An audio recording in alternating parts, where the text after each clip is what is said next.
શ્રી ગણેશાય નમઃ. જય શ્રી કૃષ્ણ મિત્રો. આજે આપણે ગાયત્રી માતાની કથા સાંભળીશું. ગાયત્રી માતાની ઉત્પત્તિ કેવી રીતે થઈ, એમનું પ્રાગટ્ય કેવી રીતે થયું, એ આપણે આજે આ વાર્તામાં સાંભળીશું. ખૂબ જ સરસ મજાનો વિડીયો છે, રોમ રોમ ભક્તિમય થઈ જશે આ વાર્તા સાંભળીને. તો વિડીયોને અંત સુધી જોજો.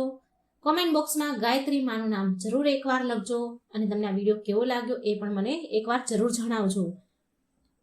વિડીયો સારો લાગે તો લાઈક અને શેર કરવાનું ભૂલશો નહીં અને આ ચેનલને સબસ્ક્રાઇબ જરૂર કરી દેજો. ભગવાનની સરસ નવી નવી કથાઓ, જાણકારી, રહસ્યમય કથાઓ તમારા સુધી હું હંમેશા લાવતી રહીશ. જય ગાયત્રી માં. ઓમ નમો ભગવતે વાસુદેવાય.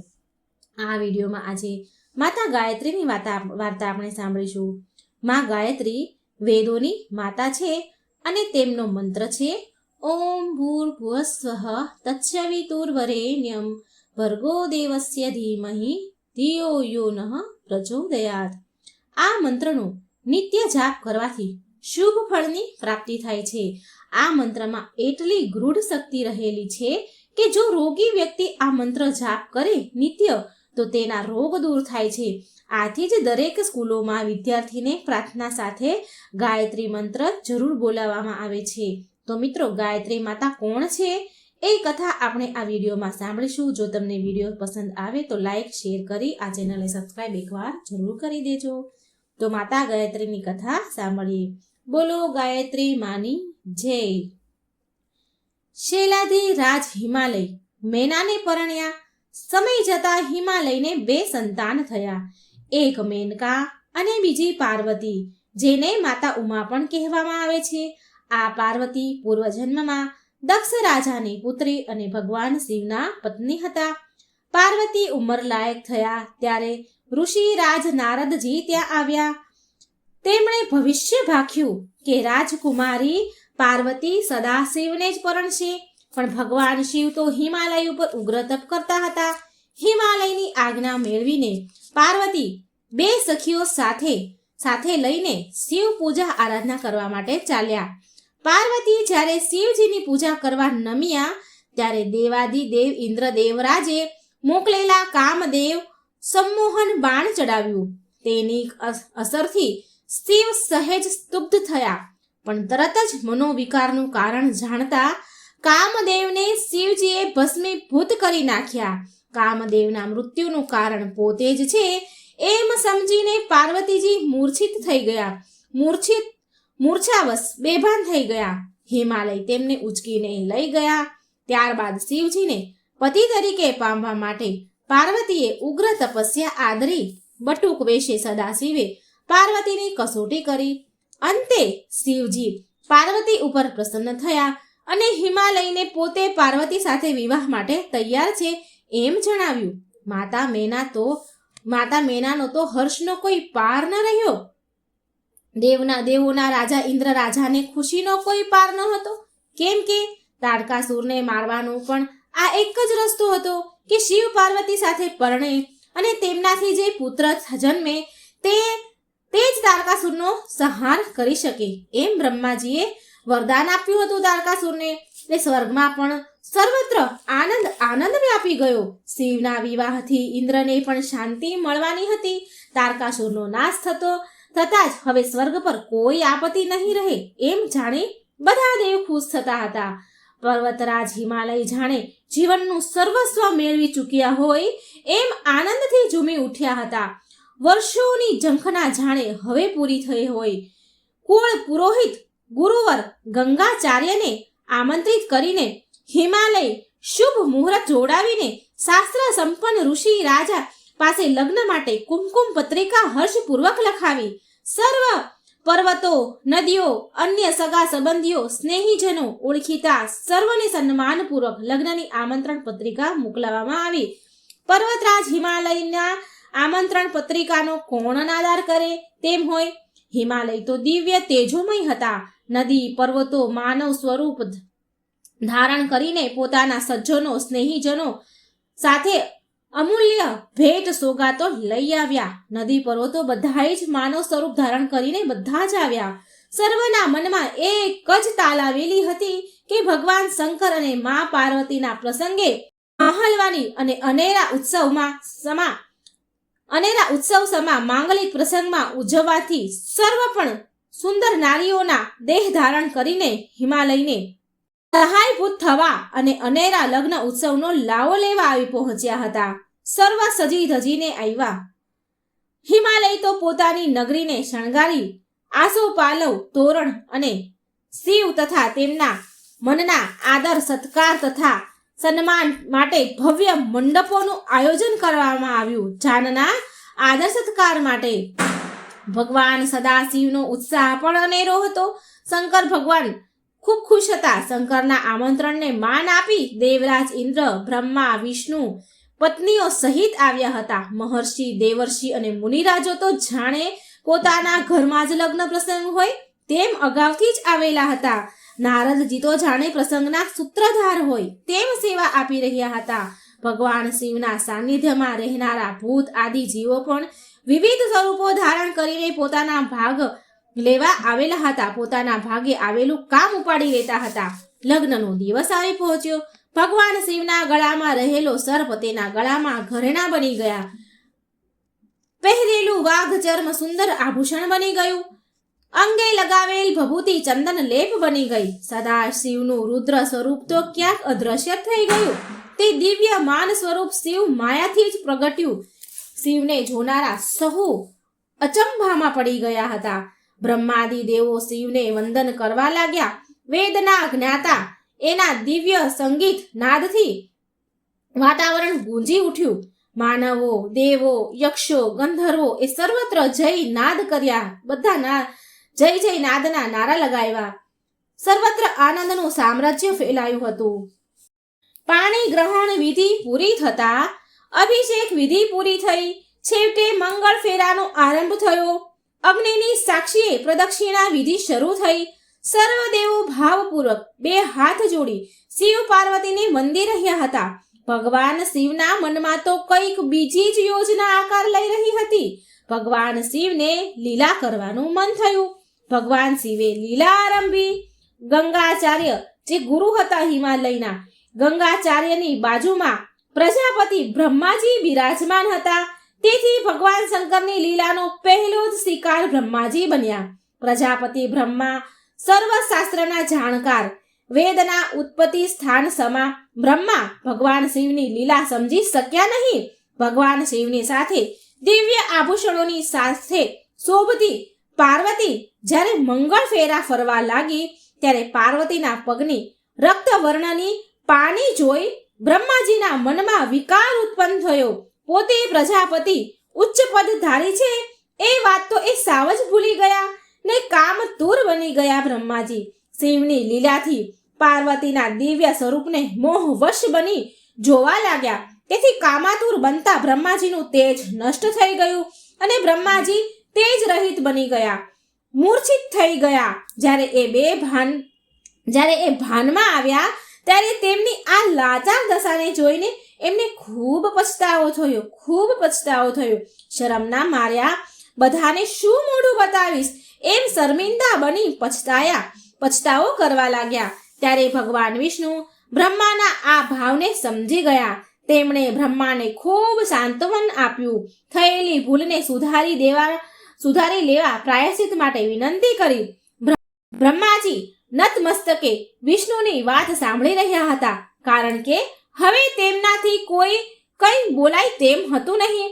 વિષ્ણુએ બ્રહ્માના દુઃખને ઓછું કરવા જણાવ્યું કે હે બ્રહ્મા, આ નિરાશવદ અને શોક મગ્ન થઈ બેસી રહેવાનો કોઈ અર્થ નથી. આ હિંમત બનશો તો બહુ મુશ્કેલીઓ આવશે.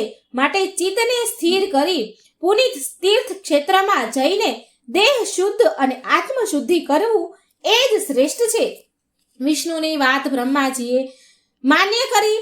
ભગવાન વિષ્ણુએ એવું કોઈ ઉત્તમ તીર્થ ક્ષેત્ર શોધી આપવા જણાવ્યું. ભગવાન વિષ્ણુને બ્રહ્માજીએ કહ્યું કે મને કોઈ એવું ઉત્તમ તીર્થ ક્ષેત્ર શોધી આપો જ્યાં આત્મશુદ્ધિ અને કર્મ પ્રાયશ્ચિત થઈ શકે. વિષ્ણુએ ખૂબ મથામણ કરી પણ તેમની નજરમાં કોઈ એવું સ્થળ આવ્યું નહીં. ત્યારે વિષ્ણુએ દેવોને એ માટે પૂછપરછ કરી. દેવોની આજ્ઞાથી સંમતિથી એવું નક્કી થયું કે બ્રહ્મલોક સ્વર્ગલોકમાંથી એક પંકજ ઉછાળવું. એ પૃથ્વી પર જે સ્થળ પર પડે ત્યાં બ્રહ્માએ આત્મશુદ્ધિ માટે તપ અને યજ્ઞ કરવા. ભગવાન વિષ્ણુએ એમનું કમળ ફેંક્યું. કમળને સંસ્કૃતમાં પુષ્કર પણ કહેવાય છે. જ્યાં કમળ પૃથ્વી પર પડ્યું એ સ્થળ એટલે કે પુષ્કર તીર્થના નામે પ્રસિદ્ધ થયું.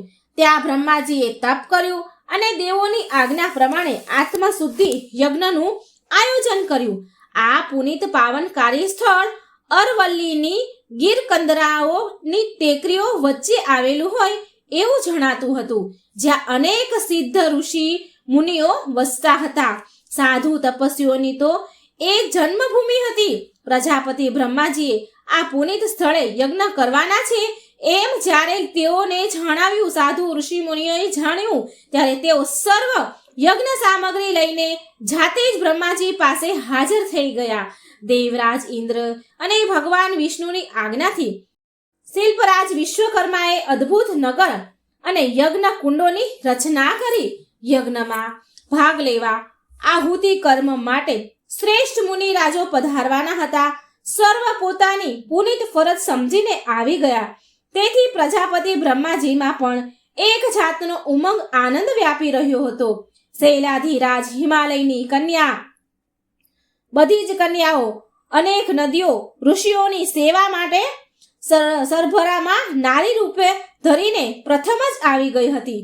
પર્વતો પણ પુરુષ રૂપ ધારણ કરી પુરુષ રૂપે પોતાનો ભાગ આવતા કાર્ય તે હર્ષભરે કરી રહ્યા હતા. કોઈને પણ કામ ચીંધવાની જરૂર બ્રહ્માજીને પડતી ન હતી. અસંખ્ય ઋષિ રાજે, મહર્ષિઓ, ભૂદેવો અને આમંત્રિત મહેમાનોની વણઝાર શરૂ થઈ ગઈ.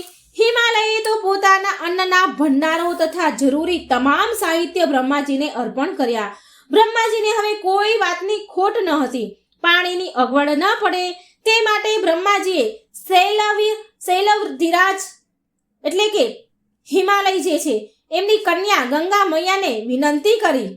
ઋષિરાજેનો પુનિત સેવાનો લાભ લેવાના શુભ આશયથી ગંગાજીએ પોતાના જળ પ્રવાહને યજ્ઞભૂતિ પાસે વહેડાવ્યો. મા ગંગાના પુનિત પ્રવાહથી શોભામાં ઓર અનેરો વધારો થયો. બ્રહ્માજીએ મા ગંગાજીની પુનિત ભાવના અને સેવાનો અનેરો ઉત્સાહ જોઈને શુભ આશીષ આપ્યા. જણાવ્યું કે આપણી કીર્તિ યશ ગાથા ત્રિલોકમાં પ્રસિદ્ધ થશે. ત્યારે ગંગા મૈયાએ પ્રજાપતિ બ્રહ્માને કહ્યું કે આપ જેવા પુનિત પાવનકારી પરમ દર્શની આત્માના આમંત્રણ આહ્વાનથી શરૂ થયેલો આ મારો પુનિત પ્રવાહ હિરણ્ય ગંગા પુષ્કર સરોવર નામે ત્રિલોકમાં ખ્યાતિ પામશે. જે કોઈ જીવ આત્મા આ પુનિત પ્રવાહમાં સ્નાન કરશે તેના સર્વ પાપ નષ્ટ થશે અને એને મોક્ષ ગતિનો એ વ્યક્તિ અધિકારી બનશે. મારા તટ પર તપસ્યા કે જપ અનુષ્ઠાન કરનાર ઉત્તમ સિદ્ધિ મેળવી શકશે. યમદૂતો કે યમનો કોઈ જ ભય તેમને સતાવશે નહીં. પ્રજાપતિ બ્રહ્માને લાગેલું કાલીમાનું કલંક એ તો હવે ભૂતકાળ બની ગયું હતું. સર્વજનો બ્રહ્મા પ્રત્યે ખૂબ આદર માનથી જોતા હતા બ્રહ્માજીને. આજુબાજુના લોકો, શ્રીમંતજનો, વેપારી લોકો, ખેડૂતો તથા ભાવિકજનો વગેરે લોકો આ મહાયજ્ઞની વાત સાંભળી ત્યારે તે ખૂબ જ આનંદિત બન્યા. યજ્ઞનો ભાગ લાભ પોતાને પણ મળે તો જીવન ધન્ય બની જાય એવો શુભ આશય સાથે કુટુંબ સેવાના આશયથી આવીને ત્યાં જ રહેવા લાગ્યા. ઇન્દ્ર, ઋષિ, બ્રહ્મા, નારદ તથા અન્ય દેવગણ, પર્વતો, નદીઓ, તપસ્વીજનો સર્વ આમંત્રણને માન આપીને અગાઉથી જ આવી ગયા હતા.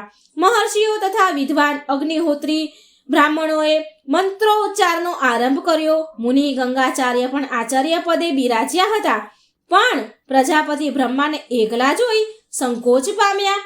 પત્ની વિના યજ્ઞ દેવની પૂજા ન થાય એમ બ્રહ્માજીને જણાવવામાં આવ્યું. બ્રહ્માજી પણ આમંત્રીઓની બધા જે આવતા હતા એની સરભરા કરવામાં આ મુદ્દાની વાત તો એ ભૂલી જ ગયા, વિસરી ગયા. એટલો મોટો સમારંભ થતા ઉત્સવના તે સૂત્રધાર તો બન્યા હતા, પણ પત્ની સાવિત્રીને સાવ જ ભૂલી ગયા હતા. વસ્તુ સ્થિતિનો ખ્યાલ આવતા એક ઋષિને દિવ્ય શક્તિ આપી ઝડપી આકાશ માર્ગે ઉડ્ડયન કરી સાવિત્રીને તેડી મોકલાવવામાં આવ્યા. મુનિએ દેવલોકમાં જઈ બ્રહ્માની પત્ની સાવિત્રીને બ્રહ્માએ આદરેલા મહાયજ્ઞની સઘળી વાત વિસ્તારથી કરી અને પોતાને તેડવા મોકલ્યા છે, કારણ કે આપના વિના યજ્ઞ કાર્ય શક્ય નથી, તેની સાથે આવવાનું કહ્યું. એમ એમણે ઋષિમુનિએ જણાવ્યું. યજ્ઞશાળા માટે યોજાયો છે તે વાત પણ ભોળા ભાવે મુનિએ જણાવી દીધી. એક તો આમંત્રણનો અભાવ અને બીજી બાબતમાં ઘી ઓમાયું. ગુસ્સે ભરાયેલા બ્રહ્મા પત્ની સાવિત્રીએ મુનિરાજને સ્પષ્ટ શબ્દોમાં જણાવ્યું કે પાર્વતીના પિતા સમા બ્રહ્માએ પાર્વતી સાથે કુદૃષ્ટિ કરી નામ લજવ્યું છે. તેમને યજ્ઞ કરવો હોય તો ભલે કરે, મારી આવવાની બિલકુલ ઈચ્છા નથી. પોતાનો થયેલ અનાદાર અને પતિની પરસ્ત્રી તરફની કુદૃષ્ટિના પ્રસંગને સાવિત્રી સહન કરી શક્યા નહીં. તેમના આખા શરીરમાં ક્રોધ વ્યાપી ગયો. અન્ય કોઈ હોત તો જરૂર શ્રાપ આપી દીધો હોત, પણ આ તો મુનિરાજ હતા અને એ તો ચિઠ્ઠીના ચાકર જેવા બિચારા. તેમનો શું દોષ હતો? તેમણે તો માત્ર બ્રહ્માની આજ્ઞાનું પાલન જ કર્યું ને. મુનિરાજ પણ વસ્તુ અને સ્થિતિ પામી ગયા હોય એમ જાણી ગયા હોય એમ અન્ય કોઈને જ દલીલ કર્યા વિના યજ્ઞભૂમિમાં પાછા આવી ગયા. એ મુનિને એકલા આવેલા જોઈ ઇન્દ્ર આદિ દેવો, વિષ્ણુ ભગવાન વગેરે પણ ખૂબ મૂંઝાયા. ખુદ બ્રહ્મા પણ ગાઢ વિચારમાં પડી ગયા, કારણ કે પત્ની વિના યજ્ઞ કેવી રીતે થઈ શકે? મુનિએ સાવિત્રીના રોષ અને યજ્ઞમાં ભાગ ન લેવાની વાતને સ્પષ્ટ જણાવી.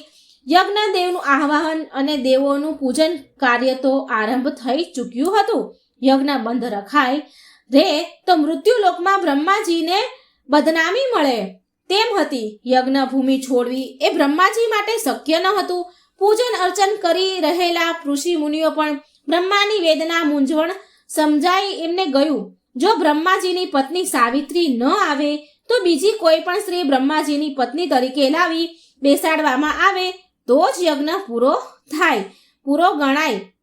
બ્રહ્માજીની આજ્ઞાથી દેવાધિદેવ ઇન્દ્રરાજ બ્રહ્માજી માટે બીજી પત્ની શોધી લાવવા નીકળી પડ્યા. રસ્તામાં તપાસ કરતા એક છાસ વેચનારી ગોપ કન્યા તેમની નજરે પડી. તેને ઇન્દ્ર લઈ આવ્યા. ઋષિજનોએ તેમની દેહ શુદ્ધિ કરી અને બ્રહ્માજી સાથે તેના લગ્ન કરાવવામાં આવ્યા. પછી બ્રહ્માજીને સર્વ યજ્ઞ પૂજન કરતા ઋષિ મુનિઓએ વિનંતી કરી કે હે ભૂદેવો, આ ગોપ કન્યા હોવા છતાં હવે મારી પત્ની છે, તેને આપ સર્વ હવે માન્ય રાખો. ઋષિ રાજાઓએ આ વાત માની ગોપ કન્યાને બ્રહ્માજીની પત્ની તરીકે તેને સ્વીકાર કર્યા. બધાએ એનો સ્વીકાર કર્યો. બ્રહ્માજીએ આ ગોપ કન્યાને તેજ અને દિવ્ય સ્વરૂપ પ્રદાન કર્યું અને તેનું ગાયત્રી એવું નામ આપવામાં આવ્યું. બીજા એક સ્થળે એવી કથા આપવામાં આવી છે કે પત્ની સાવિત્રી ન આવવાથી રોષે ભરાયેલા બ્રહ્માજીએ પત્નીના અભાવથી અપૂર્ણ રહેતા યજ્ઞને પૂર્ણ કરવા માટે દર્ભસળી વડે પોતાની પત્ની સાવિત્રીની મૂર્તિ બનાવી અને તેના દ્વારા યજ્ઞનું કામ આગળ વધાર્યું. પણ આહુતિ કામમાં તેની પત્નીની જરૂર પડે તેથી પ્રજાપતિ બ્રહ્માજીએ પુનઃ મુનિરાજને સ્વર્ગલોકમાં સાવિત્રીને બોલાવવા માટે ફરીવાર મોકલ્યા. યજ્ઞ કાર્ય પૂજા પૂરી થઈ છે. આપના સ્થાન પર દર્ભ મૂર્તિ ગોઠવાઈ ગઈ છે તે વાત પણ જણાવી સાવિત્રીને. તેથી તો સાવિત્રીનો ગુસ્સો અત્યંત વધી ગયો. પોતાને બદલે મૂર્તિ સ્થાપિત, એવો ભયંકર અપમાન ગણાય મારું. આથી હું આવીશ નહીં એમ ફરી પણ સાવિત્રીએ સ્પષ્ટ જણાવી દીધું. મુનિરાજ ફરી આવી બ્રહ્માજીને સઘળી વાત કરી. પ્રજાપતિ બ્રહ્માજીએ પણ પોતાની તેને ભૂલ તો સમજાય પણ કુદૃષ્ટિ કરી, તેથી ખૂબ ગુસ્સે ભરાય છે સાવિત્રી. એ જાણી બ્રહ્માજીને પણ દુઃખ થયું. એ અયોગ્ય કાર્યના પ્રાયશ્ચિત રૂપી આત્મશુદ્ધિ માટે અને શાંતિ માટે તો આ મહાયજ્ઞનું તેમણે આયોજન કર્યું છે. સમજદાર, સુશીલ અને સંસ્કારી સાવિત્રી જેવી પત્ની પોતાને શું માફ ન કરી શકે? જો માફ ન કરે તો પત્નીના આગમન વિના યજ્ઞ અપૂર્ણ રહે. યજ્ઞ પૂરો ન થાય તો બ્રહ્માજી લોક નિંદા અને જગતની હાંસીના પાત્ર બને કે પછી બીજી કોઈ શિક્ષા સહન કરવી પડે. ઉલમાંથી ચૂલમાં પડવા જેવી દશા થાય. તેથી નિર્ઉપાયે બ્રહ્માજીએ દર્ભસળી તૈયાર કરેલી પ્રાણહીન આકૃતિમાં મંત્ર શક્તિ અને પ્રાણનો સંચાર કરી મૂર્તિને જીવંત સ્વરૂપ પ્રદાન કર્યું. આ દર્ભસળી આકૃતિમાં પ્રગટ થયેલી દિવ્ય સ્વરૂપમાં હતા, જે ગાયત્રી નામથી ત્રિલોકમાં ખ્યાતિ પામ્યા. આમ ગાયત્રી ઉત્પત્તિની આ 2 કથાઓ રજૂ કરવામાં આવેલી છે, જેમાં ગોપકન્યાવાળી કથા સ્કંદ પુરાણમાં છે અને જેને શાસ્ત્ર સંમત છે. આમ સાવિત્રી પ્રજાપતિ બ્રહ્માએ અન્ય સ્ત્રીને પોતાની સાથે પત્ની તરીકે સ્થાપીને યજ્ઞમાં પુનિત કાર્યને ચાલુ રાખ્યું. દેવલોકમાં જ્યારે બ્રહ્માની પત્ની સાવિત્રીને આ વાતની ખબર પડી કે પોતાના સ્થાને પ્રજાપતિ બ્રહ્માએ અન્ય સ્ત્રીને બેસાડી યજ્ઞ કાર્ય આગળ વધાર્યું છે, ત્યારે તો સાવિત્રીના ક્રોધની પણ હદ આવી ગઈ. કોઈની પણ પરવાહ કર્યા વિના ક્રોધિત ચહેરે યજ્ઞ મંડપની આગળ બહાર આવીને સાવિત્રી ઊભા રહ્યા. ભગવાન વિષ્ણુ ઇન્દ્રાદિ દેવો સાવિત્રીના આ ક્રોધિત સ્વરૂપને જોઈને મૂંઝાઈ ગયા. હમણાં જ ક્ષમાઈ જળિયો વરસાવશે એમ જાણી બધા જ વ્યગ્ર બની ગયા. પણ સાવિત્રીએ સર્વ દેવોની અમાન્ય જાળવી કાંઈ જ શબ્દ મુખમાંથી એ બોલ્યા નહીં. એમનું માન આપી અને કંઈ બોલ્યા નહીં. ક્રોધથી કોપિત બનેલા વૃક્ષ ચહેરા સાથે માત્ર ઊભા રહ્યા. ખૂબ લાલ પીળા હતા, પણ એ કશું જ ન બોલ્યા. બ્રહ્માજી પણ પત્નીના આ ઉગ્ર સ્વરૂપને જોઈ શરમથી નીચું જોઈને બેસી રહ્યા. તેમની પણ કંઈ બોલવાની હિંમત ચાલી નહીં. ભગવાન વિષ્ણુ બ્રહ્માજીના મનની વાત કળી ગયા. તેમણે પત્ની લક્ષ્મી તરફ નજર કરી. લક્ષ્મીજી પણ વિષ્ણુની વાત કળી ગયા. ભગવાન વિષ્ણુ અને માતા લક્ષ્મી સાવિત્રી પાસે જઈ આદરથી સત્કાર કરી નમ્રતાથી કહ્યું કે હે દેવી સાવિત્રી, તમે તો ક્ષમાના અવતાર છો. આપને આવો ક્રોધ શોભે નહીં. ભગવાન શિવની લીલાનો ભોગ જ બ્રહ્માજી બન્યા છે, એમાં એમનો કોઈ દોષ નથી. એટલે પાપના પ્રાયશ્ચિત માટે તો બ્રહ્માજીએ આ યજ્ઞ પ્રયોજન કર્યું છે અને હવે તો એ શુદ્ધ બની ગયા છે. પ્રજાપતિ તો ઉદાર મનવાળા અને વિશાળ હૃદયના છે. આપના સન્માન માટે હંમેશા તત્પર રહેનારા, તમને સ્નેહ કરનારા છે. આપના સન્માન માટે હંમેશા તત્પર રહેનારા, તેમને આપના માટે સ્નેહ વિના અન્ય કોઈ જ ભાવ ન હોઈ શકે. માટે આમ તેમને ક્ષમા આપી આ પુનિત કાર્યમાં સહભાગી બનો એવી અમારી શુભ કામના છે. ભગવાન વિષ્ણુ અને લક્ષ્મીજીની આ મીઠી વાણીથી સાવિત્રી દેવીનો ક્રોધ ઓસરી ગયો. ઉગ્રતાની બદલે પ્રસન્નતાથી મંદ સ્મિત કરતા સાવિત્રી યજ્ઞભૂમિને નિહાળવા લાગ્યા. પોતાના પતિ ભૂલનો ભોગ બનેલા છે, નિમિત્ત બન્યા છે તે વાત વિચારવા લાગ્યા. વિચારવાને બદલે ઉગ્ર બની અનાદર કર્યાના પોતાના પતિ ભૂલનો ભોગ બનેલા છે, નિમિત્ત બન્યા છે તે વાત વિચારવાને બદલે ઉગ્ર બની અનાદર કર્યો બદલ પછતાવો પણ થયો તેમને. પણ પોતાની ભૂલ સમજાઈ ગઈ હતી. હવે એમને પ્રસન્ન વદને બ્રહ્માજી તરફ એ જોઈ રહ્યા હતા. ત્યારે ભગવાન વિષ્ણુએ આનંદિત બની કહ્યું, હે ભગવતી સાવિત્રી દેવી, બ્રહ્માજીએ આપની ગેરહાજરીમાં જગતની બદનામી કલંકથી બચવા આત્મશુદ્ધિના પુનિત આશય માટે આરંભેલા યજ્ઞ કાર્યને પૂર્ણ કરવાના શુભ આશયથી જ ગાયત્રીને પોતાની બાજુમાં સ્થાન આપ્યું છે. હવે આપ અને ગાયત્રી પ્રજાપતિ બ્રહ્માની શક્તિ બનો અને આ જગતમાં તમામ લોકો તમને બ્રહ્મા શક્તિ તરીકે જ ઓળખશે. તમારા બંનેમાં કોઈ જ ભેદભાવ નથી. તમારા બંનેમાં કોઈ જ ભેદભાવ ન જોતા એક સરખી રીતે આત્મકલ્યાણ માટે લોકો તમારી ઉપાસના ભક્તિ કરશે. લોકોનું કલ્યાણ કરવાનું પુનિત કાર્ય હવે બની રહેશે. માટે હે દેવી સાવિત્રી, ક્રોધ રહિત બની પ્રસન્ન મુખે આપ હવે સર્વ રોષને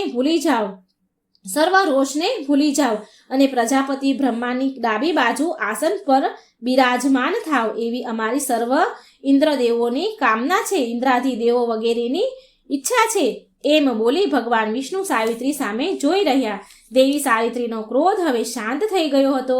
તેથી વિષ્ણુની વિનંતીને એમણે માન આપી બ્રહ્માજીની ડાબી બાજુના આસન પર સ્થાન લીધું. સાવિત્રી દેવી બિરાજમાન થતાં જ તમામ દેવો, મુનિ, રાજો, આચાર્યો તથા અંતરિક્ષમાં રહેલા ગાંધર્વોએ પણ આનંદિત બનીને પુષ્પ વૃષ્ટિ કરી. યજ્ઞના આચાર્ય તથા ભૂદેવોએ શાંતિ મંત્રોચ્ચાર શરૂ કર્યા. ગાયત્રી, સાવિત્રી અને પ્રજાપતિ બ્રહ્માએ આવી રીતે મહાયજ્ઞનું કાર્ય પૂર્ણ કર્યું. મહાયજ્ઞની પૂર્ણાહુતિ સાથે જ બ્રહ્માજીને લાગેલું કલંક દૂર થયું. આત્મશુદ્ધિ થતા બ્રહ્માજી દેવલોકના અધિકારી બન્યા. યજ્ઞ કરવા આવેલા તમામ ભૂદેવ અને ઋષિઓ રાજાઓ યોગ્ય ભૂદેવોને ઋષિરાજોને યોગ્ય પાત્ર દાન દક્ષિણા આપવામાં આવી. દરેકને સુવર્ણ મુદ્રાઓ અને મૂર્તિનું દાન કરવામાં આવ્યું. દરેક ભૂદેવને ગાયત્રી, સાવિત્રી વચ્ચે બિરાજમાન બ્રહ્માજીની ચિરંતર મૂર્તિની સપ્રમ ભેટ આપવામાં આવી તથા પોતપોતાની કાયમી યાદગીરી રહે તે માટે એક ભવ્ય મૂર્તિ ગાયત્રી, સાવિત્રી, બ્રહ્માજીની તેમણે ભૂદેવોને આપી. પ્રસન્ન થયેલા ભૂદેવોએ બ્રહ્માજીને શુભ આશીષ આપ્યા.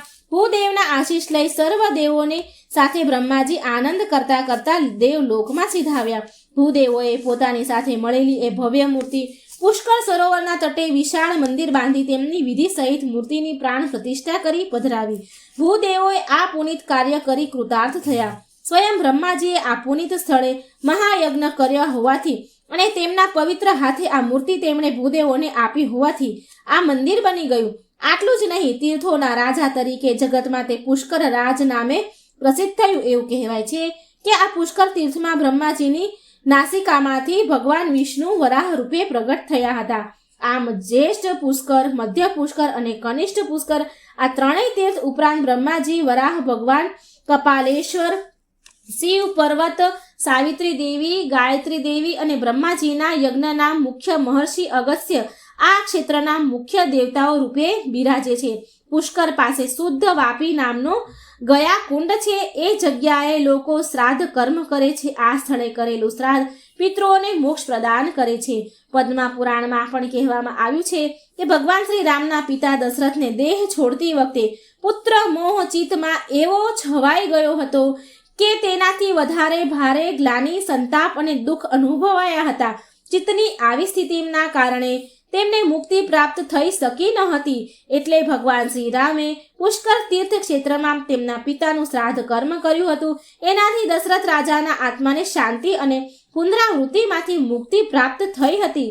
શાસ્ત્રોમાં એ દર્શાવેલ મહિમા અનુસાર એવું માનવામાં આવે છે કે પુષ્કરના આ પવિત્ર સરોવરમાં શ્રાદ્ધ પક્ષમાં ભાદરવા વદ ચોથ સાથે મંગળનો યોગ આવે ત્યારે આમાં કરેલું સ્નાન અત્યાધિક પુણ્યકારક બને, જેના દર્શન માત્રથી સંસાર સાગરમાંથી તરી જવાય અને તે ત્યાં કરેલા શ્રાદ્ધ ક્રિયાથી પિતૃઓને પણ તરી જવાય છે. ભગવાનના દિવ્ય ધામમાં પહોંચાડી શકાય. પિતૃઓને પણ તેનું નામ તીર્થ પુષ્કળ. પુષ્કળ તીર્થમાં કરેલા શ્રાદ્ધ, જપ, તપ, દાન પિતૃઓને અપાર આશીષ આપે છે. તો મિત્રો, આ હતી માતા ગાયત્રીની કથા ને સાથે આપણે સાંભળ્યું પુષ્કર તીર્થનું મહત્વ. આશા છે મને કે તમને આ વિડીયો જરૂર પસંદ આવ્યો હશે. જો વિડીયો પસંદ આવે તો લાઈક અને શેર કરજો. કોમેન્ટ બોક્સમાં ગાયત્રીનું નામ એકવાર જરૂર લખજો. જય શ્રી કૃષ્ણ. રાધે રાધે. Thank you.